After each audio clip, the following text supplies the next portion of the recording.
Bueno, Manuel, muchas gracias. Sé que tenías todo el día libre y que viniste con nosotros. No tengo nada para hacer, así que mi luz y entré. Bueno, muchísimas gracias. Primera, recién te estaba preguntando cómo estás. Si este trabajo es peor de lo que creías, igual de lo que creías o mejor de lo que creías. No, es un trabajo que no creía, digamos, que no creía tener. De hecho, fue bastante cercano a la Asunción, mi definición, creo que 10 días antes. Bueno, es distinto, ¿no? Alguien que viene del ámbito privado, en mi caso, muchos años de hacer medios de comunicación, de no pensar en sumarme a... Era feliz, digo yo, ¿no? Digo, estaba con una vida ordenada, pero era el momento de desordenarla. Así que me encargué bien de que eso se dé y bueno, y la desordené y acá estoy. Es más difícil, suponiendo que las convicciones fueran idénticas, ¿es más difícil ser el vocero presidencial de Javier Milei o de Cristina Fernández? Bueno, de uno nunca lo hubiese sido, ¿no? Pero suponiendo que tus convicciones hubieran estado alineadas, digo, en términos de personalidad del líder, ¿no? Bueno, es contrafáctico, supongo que nunca me hubiese dejado hablar, pero... digamos que hoy soy feliz, ¿por qué ponerle condimentos a lo que pasa hoy? Pero bueno, nunca me hubiese alineado, nunca hubiese podido convivir entre aquel desorden y lo que ocurre hoy en la Argentina. Me parece a mí, te repito, es demasiado contrafáctico lo que me estás planteando. Y aparte ya está. ¿Cómo vivís el desafío de, siendo vocero, de los líderes que se comunican directamente con las audiencias? Pasa en el mundo empresario. Cada vez que Galperín tuitea, la gente de Mercado Libre dice, no, por favor, y se preocupan. Sí. Acá claramente el presidente tiene un estilo de comunicación directa, como tiene Trump, como tiene Cristina en su momento, por dar otro ejemplo. Perdón, me sirvo agua porque estoy con la garganta. No, claro. ¿Cómo ves en este rol? ¿Te parece complicado? ¿Estás acostumbrado? ¿Cómo te llevas con ese? No. A ver, a mí me parece que los tiempos cambian y me parece que dentro de esos cambios está en que los presidentes tengan más relación con... No solo el presidente, sino que todos los funcionarios o todos los que hacen política tengan una comunicación mucho más directa con la gente. Pero me parece que también pasaba de antes. Con el presidente Milei seguro que pasaba con antes. Es como, yo lo que planteo es por qué pretenden que el presidente Milei como presidente sea distinto a lo que era cuando no lo era. Porque acaso los argentinos no votaron un cambio, no votaron la verdad, no votaron la sinceridad. Bueno, parte de la sinceridad es seguir siendo como uno era antes. Pero les pasa a todos, a mí me pasa lo mismo. En las redes yo también sigo participando. Tal vez menos ácido que antes, por una cuestión de institucionalidad, pero a mí me parece un cambio fantástico que la política tenga contacto con la gente directo. Y si es el presidente, mejor aún. Porque además el presidente contesta. Y le contesta a gente que no es de la política, que no es conocida, que no es empresaria. Y eso me parece que está buenísimo. A la hora de... No es lo mismo justamente no estar en la presidencia que gobernar. Son dos actos y dos contextos distintos. A vos te pasa que decís, bueno, por ahí trato de contener ciertas ideas en algunos mensajes. ¿Cómo se pone en juego la tensión entre las convicciones que uno tiene cuando no es gobierno, quizás idealistas, o digo, convicciones que vamos a ese rumbo como sea, y después vienen los conflictos de la vida real, ¿no? Donde hay que ceder, hay que negociar. ¿Cómo, desde lo discursivo, cómo te manejás con esa tensión entre las convicciones? Y un ejemplo, digo, la vuelta atrás ahora con lo de las obras sociales, ¿no es cierto? Que se desregula el precio y dice, no, momento, volvemos a diciembre. ¿Lo vivís como una práctica de la dinámica de lo que estás ahora? O... No. A ver, vamos por partes. Primero que las convicciones no se negocian. No las negocia el presidente Milei, no las negocia su gabinete, no las negocio yo. Y creo que de la gente que comparte conmigo el día a día, tampoco negocia las convicciones. Los tiempos en la política son otros. Mismo a mí me pasa de tener que explicar que hay cosas que la propia burocracia te va trabando, la propia burocracia hace que el proceso sea lento. Obviamente que a mí me pasó, por ejemplo, con el INADI.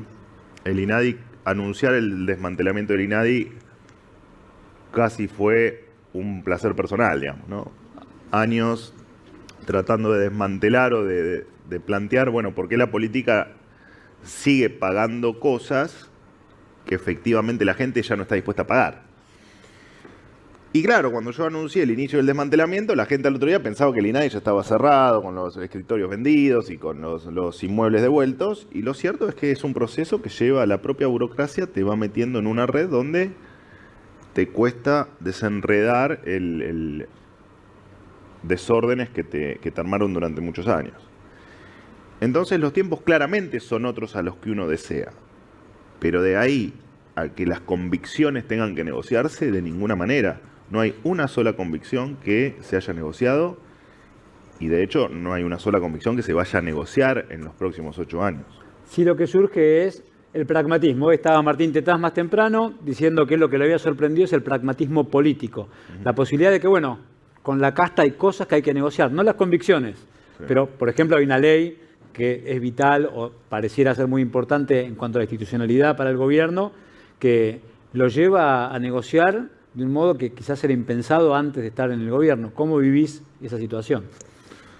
No, es que nosotros no negociamos, pero no negociamos no por malos, digamos. No negociamos porque vamos un paso atrás, efectivamente porque lo que queremos hacer no se negocia.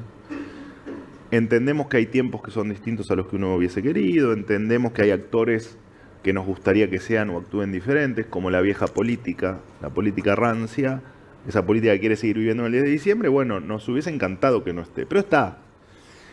Y está el Estado, y están las leyes, y están las normativas. Vos recién me hablabas de las prepagas. En las prepagas, en ningún momento yo tuve tensión por pensar que nuestras convicciones estaban en juego. Muy por el contrario.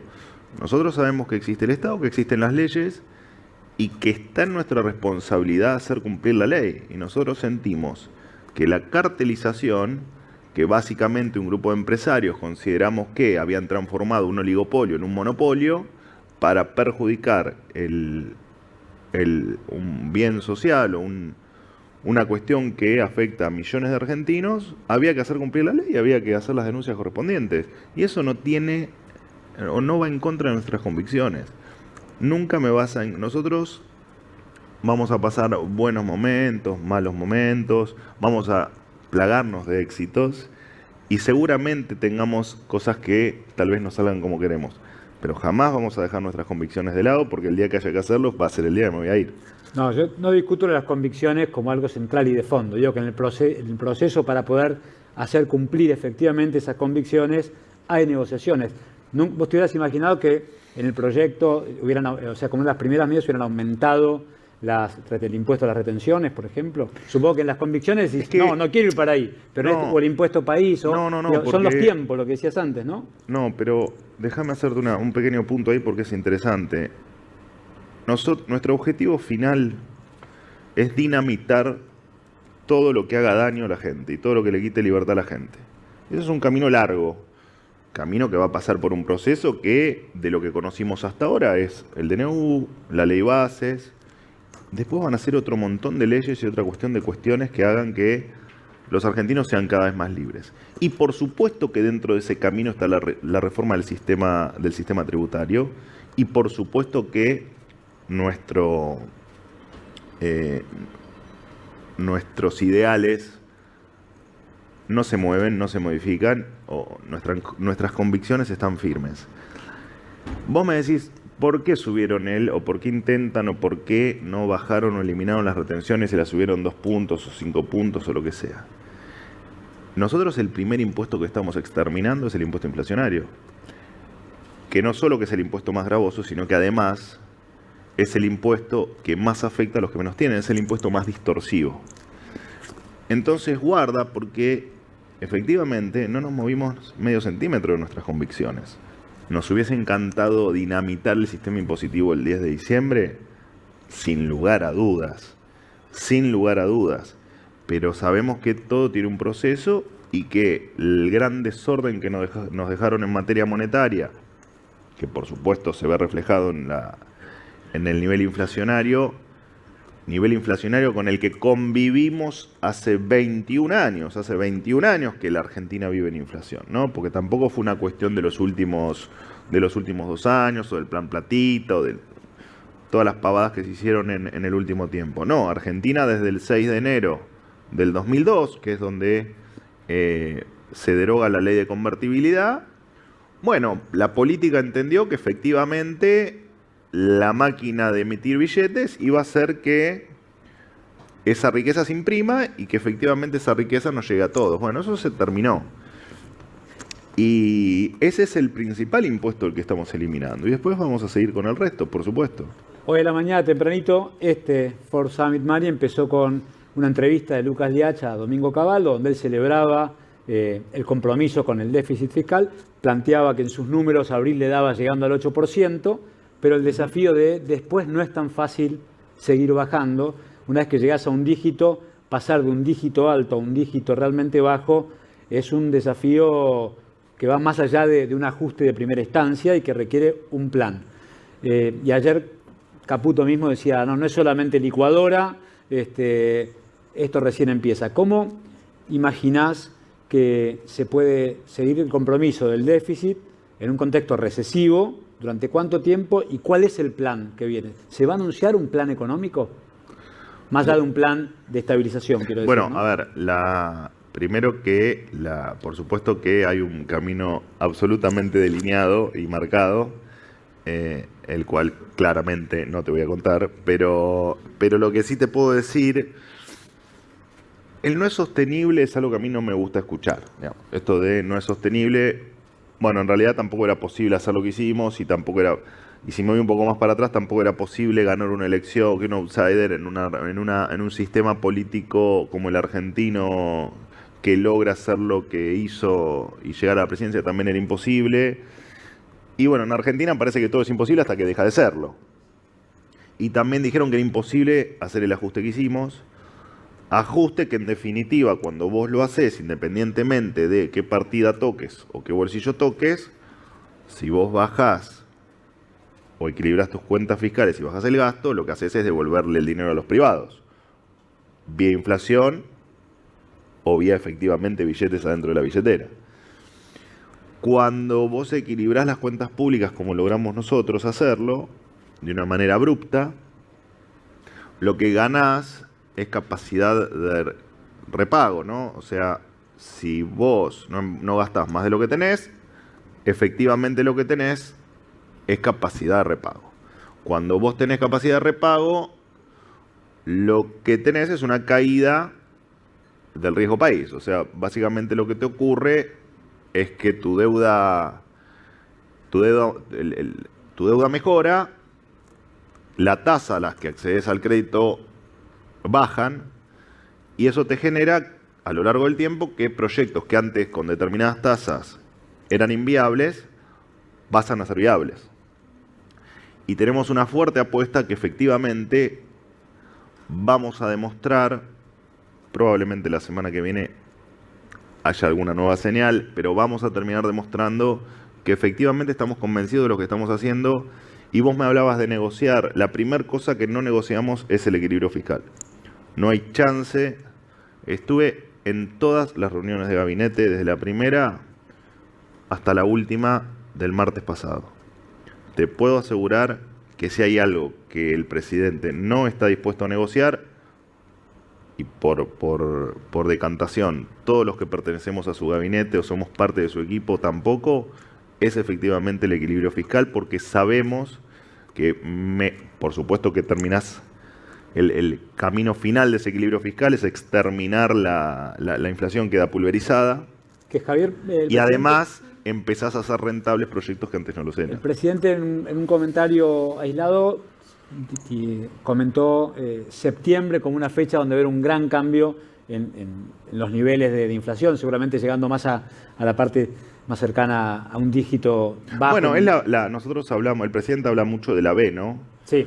Y la B va a estar, va a existir y se va a terminar conformando, y estamos haciendo todo lo posible para que esa B sea, por supuesto, lo más corta posible, ¿no? En un contexto que el fondo proyecta una retracción de la economía de casi 3 puntos del producto para este año. Entonces, pero lo que importa son las expectativas. Entonces, ¿a partir de cuándo vos crees que, más allá de decir, aguántennos, ustedes votaron esto, estamos en este rumbo, conseguimos esto, ¿cuándo se va a empezar a sentir? Claro, esa es me hace acordar cuando se hablaba de los brotes verdes del segundo semestre. El segundo ¿no? semestre, ¿cuándo llega el segundo semestre? Nosotros no En hablamos julio. de tiempo. A nosotros nos parece una irresponsabilidad hablar de tiempos. Lo que sí te puedo decir es que estamos haciendo todo lo posible para que los sorprendamos más temprano que tarde con números, por supuesto, positivos. De todas maneras, la expectativa ha mejorado mucho. Mira, a nosotros nos pasó, nosotros medimos en diciembre cuánto porcentaje de la sociedad pensaba que en los próximos 6 meses iba a haber alguna mejora. En diciembre solamente el 20% de la población creía que en los próximos 6 meses iba a haber alguna mejora. Esa medición la volvimos a tomar en enero. En enero ya había un 30% de la gente que pensaba que en los próximos 6 meses iba a haber reflejado una mejora en la situación. En febrero ese número pasó a 40 y la última vez que lo medimos llegó a 50. Entonces está clara la expectativa que hay de que efectivamente las cosas se están haciendo bien, no solo por el índice inflacionario. Nosotros no estábamos convencidos que efectivamente la hiperinflación la íbamos a poder evitar, ¿eh?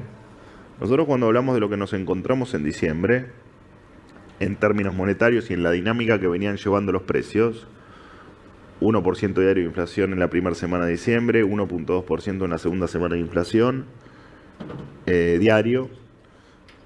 Eso corría al casi 7.600% de inflación anual. No sabíamos si efectivamente íbamos a, en ese trabajo de relojería, lograr evitarlo. Y lo evitamos. Y el equilibrio fiscal en el que hicimos tanto hincapié, finalmente demostramos que era la madre de todas las batallas. Así que es raro, sería extraño que la expectativa no haya mejorado en estos 4 meses. Porque de hecho la imagen del presidente Milei se da algo paradójico, ¿no? Que es el 70% de la gente hoy dice: yo estoy peor que hace 4 meses. Yo hoy estoy peor que el día que asumió el presidente Milei. Ahora, sin embargo, mantiene el 58%, 57% de imagen positiva.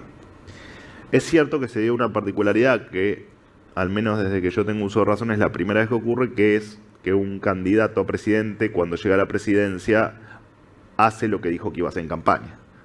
Cosa que yo no lo vi nunca. No lo vi con Menem, no lo vi con De la Rúa, no lo vi con Néstor, no lo vi con Cristina, no lo vi con Macri y no lo vi con... y no estoy esperando encender la parrilla, todavía me quedé con la... y lo vi por primera vez y desde adentro, o sea que doy garantías y certifico que eso efectivamente es así, que el presidente Milei es el primero que dice lo que va a hacer y lo hace. Así que no, en términos de expectativa, la verdad es que estamos felices de que esa expectativa nos acompañe, porque además estamos convencidos de lo que estamos haciendo, ¿no? Que eso es fundamental para sacar adelante una Argentina muy devastada. 2, 3 cortitas, pues estamos ya sobre tiempo. Muchas gracias que están desde temprano. Una es, como vocero presidencial, y teniendo en cuenta el estilo del presidente, el estilo del vocero antes de ser vocero, un equipo de outsiders o una parte del equipo de outsiders, ¿cómo ven la posibilidad también de llevar adelante estas medidas sin afectar ciertas, la institucionalidad, los exabruptos, tratar de cuidar las formas cuando una parte del mensaje va para una audiencia fiel que soporta la crisis heredada y las medidas de ajuste duras, y para ellos va una parte de la comunicación, que puede incluir un tono belicoso frente a algunas cuestiones. Pero ejemplos concretos, digo, que van más allá del ejemplo que voy a dar. Digo, lo de la Nata publicando algo, que invitaron al embajador de Israel a la reunión de gabinete, cuando una respuesta podía ser no, esa información es falsa y la respuesta es no, mentira, ensobrado o lo que fuera. Esa como vocero, cuando te encontrás en una comunicación directa del presidente en este estilo, ¿es algo que se conversa internamente? ¿Ven si deberían ajustar el tono? ¿El tono es parte del éxito? ¿Puede ser parte de una complicación? No, es que nosotros no lo miramos, no lo analizamos en esos términos. Lejos estamos de analizarlo en esos términos. Nosotros decimos la verdad, contamos lo que pasa y sacamos las toneladas de basura que nos dejaron abajo de la alfombra y que nadie decía. Por cuestiones políticas, por cuestiones de intereses personales, no importa. Este es un gobierno distinto con gente distinta, que hace cosas que nunca se hicieron. Y cada uno tenemos nuestras formas, nuestros métodos, nuestras formas de reaccionar. Y el presidente lo dijo siempre, cada vez que yo me encuentre con una mentira, además con una mentira que cuando vos aseverás, bueno, vos me nombraste el caso de la reunión de gabinete con el embajador, cosa que es falso. Pero es distinto, es un ¿no? tema institucional. Un dato equivocado con una mentira. La mentira incluye algo moral, como que se hace adrede, ¿no? Es un tema institucional muy delicado que un embajador de un país que está siendo atacado por un Estado terrorista que participe de una reunión de gabinete en otro país. Es un tema de gravedad institucional que hubiese ocurrido eso. Y el presidente reacciona como mejor le parece, y hay que respetar que el presidente no cambia, que el presidente es sincero y que el presidente es como fue siempre. Al presidente se lo ha acusado de vender candidaturas. La justicia dictaminó que no se habían vendido candidaturas y nadie salió a pedir disculpas. Y como ese caso te puedo contar un montón. Entonces, yo también me siento ofendido cuando mienten sobre mí o cuando mienten sobre temas que yo considero que son graves. Y me parece sensacional que el presidente reaccione como le parezca mejor. Y quien pretenda que el presidente Milei sea alguien que no es, está pretendiendo cosas que no van a ocurrir. Aún cuando las formas... Y te diría que hay que agradecerlo. Aún cuando las formas estando fuera de un gobierno, siendo presidente, quizás podrían ser distintas. Como hace un rato decías, yo ya no tuiteo como antes.